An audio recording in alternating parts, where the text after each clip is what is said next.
नमस्कार. राजयोगी श्री रघुनाथ स्वामी यांचे चरित्र भाग 10. वृंदावनात आगमन. गावाकडे कीर्तनात अगर गुरुगृहीत कल्याणमठी कृष्णाष्टमीच्या प्रसंगी राधाकृष्णाच्या गजरात अनेक कृष्णकथा ऐकल्या. त्यातल्याच बाळकृष्णा लीलेची मोहकता तर जन्मोजन्मीची असल्यासारखे वाटते. म्हणून मी मथुरा सोडून यमुना दर्शन करून अगोदर 3-4 कोसावरील वृंदावनात जाण्याचे ठरवले. श्रीकृष्णाच्या बालक्रीडेच्या दर्शनाची ओढ मला केव्हा वृंदावनी घेऊन गेली कळलेही नाही. वृंदावनात पोहोचलो. वेळ सूर्यास्ताची होती. वातावरणात कमालीची रम्यता आणि तितकी शांतताही होती. छोटे छोटे मातीचे रस्ते, धूळ उडवत जाणारे गायींचे कळप, हंबरडा फोडणारी त्यांची वासरे, कोठे कोठे आर्त आळवणीने श्रीकृष्णाला साद घालणारे भजनाचे स्वर, तर कोठे कृष्णास धूपारती चाललेली, त्याचा सुटलेला चंदन मिश्रित मस्त सुगंध. श्रीकृष्ण गोविंद हरे मुरारे भजनात गात रस्त्यावरून धुंदपणे नृत्य करीत चालणारे भक्तांचे जथ्थे, सूर्यास्ताच्या तांबूस उतरणीच्या रश्मिकरांनी संपूर्ण वृंदावन भगव्या केशरी तेजाने नाहून निघाले होते. अनेक मंदिरांच्या शिखरावरील सुवर्णमंडित कळस चकाकत होते. पाहता पाहता सूर्य पूर्ण अस्तंग झाला. अंधारून येणाऱ्या तिन्ही सांजेचा अंमल वाढू लागला. आपल्याकडे दिवाळीत करतात तशी पणत्यांची रोषणाई वृंदावनात घरोघरी होऊ लागली. ती रोषणाई आणि आकाशातील लुकलुकत्या विपुल अशा ताऱ्यांची झगमग यात जणू स्पर्धाच लागली होती. काही युवती मोठ्या थाळीमध्ये तेवत पणत्या दिवे घेऊन दीपदानासाठी यमुनेकडे चालल्या होत्या. तशा 3ही सांजांच्या वेळी नवख्या ठिकाणी नदी किनारी जाण्याचा मोह झाला. एका विशाल अशा कदंब वृक्षाखाली उभा राहिलो. शांत वाहणाऱ्या त्या यमुना प्रवाहाकडे पाहतच राहिलो. मी येण्याअगोदर अनेक युवतींनी यमुनेत खूप दीप प्रवाहित केले होते.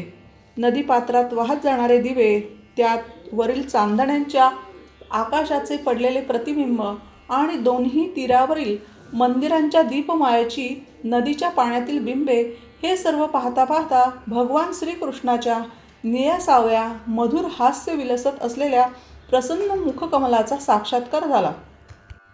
कुठून तरी अतिशय दैवी आवाजात साद ऐकू आली, हे आत्मन यावे, वृंदावनात आपले स्वागत. संपूर्ण विश्वात व्यापत असलेले चैतन्य अतींद्रिय अव्यक्त स्वरूपात माझे स्वागत करत होते. त्या कदंबतरी मला स्पष्ट जाणवत होते की सुमारे 4,500 वर्षापूर्वी क्रीडा केलेले ते कृष्णावतारी चैतन्य अद्यापही वृंदावनात आहे. तेच चैतन्य कन्हैया रूपात माझ्या इतकेच माझ्या भेटीसाठी आतुर झालेले मला जाणवले. अचानक मला सतु सर्वज्ञ सर्वशक्ती समन्वितः या आद्य शंकराचार्यांच्या सूत्राची अंतरी स्फूर्ती झाली. खरोखरच ते तत्व सर्वज्ञ आणि सर्वशक्ती समन्वित आहे. म्हणून तर माझ्या भेटीची ओढ त्यांच्या ठिकाणीही प्रतिबिंबित झाली. मला 14-15 वर्षे वयाच्या पौगंडव अवस्थेत देहात देखील गुरुकृपेने साक्षीत्वाने राहण्याची युक्ती असूनही त्या कृष्णतत्वाने असे मोहित केले की माझ्या डोळ्यातून कृष्णप्रेमाने अश्रुधारा सुरू झाली. मनामध्ये कातर भावना निर्माण झाली. आता त्याच्या आलिंगनाशिवाय अंतरी व्याकुळता शांत होणे अशक्य वाटू लागले. हा कृष्ण असा टाह फोडीत कृष्णास कडकडून आलिंगन द्यावे म्हणून मी ज्या कदंबाला टेकून उभा होतो त्याच कदंब वृक्षाला आलिंगनात घेतले. त्या भावमुद्रेत किती वेळ होते समजलेच नाही. साधारण रात्रीचा पहिला प्रहर सुरू झाला असावा.